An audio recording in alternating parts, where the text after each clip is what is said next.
Hi guys, welcome to my first video in a collaboration series with the Ice Company for World Gin Day. So as we count down to the big day on Saturday, I'm going to be sharing with you some of my tips and tricks for making the perfect drinks at home. So first up, we've got the classic, the Gin and Tonic. So over the years, our gin and tonics have become much more than the sum of their parts. Not only do you have to choose the perfect gin and tonic, but you have a choice of multiple different types of glassware, and garnishing has become a thing of beauty. So I'm going to keep things classic today with a highball glass.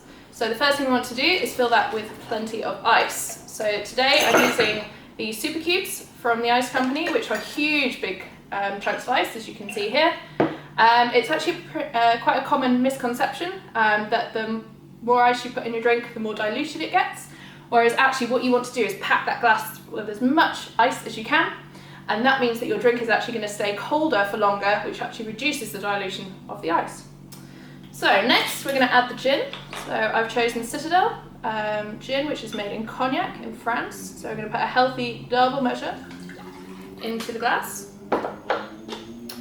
Next we've got our tonic. So I've chosen Schweppes and their new premium range.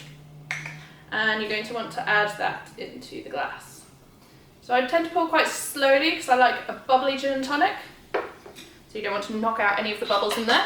So you notice we have a little bit of room now in the glass, so it's time to add more ice. As I say, more ice, colder drink, less dilution. And add a little bit more tonic just to top. And the final thing is, as I say, the garnish.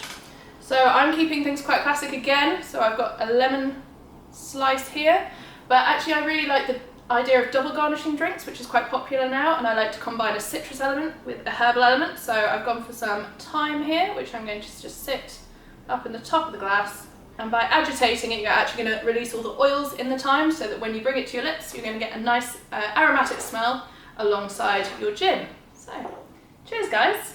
So I hope you're as excited as I am to celebrate World Gin Day this Saturday. Don't forget to tag #World Gin Day in all of your posts, and cheers to the Ice Company for this brilliant collaboration. Cheers guys!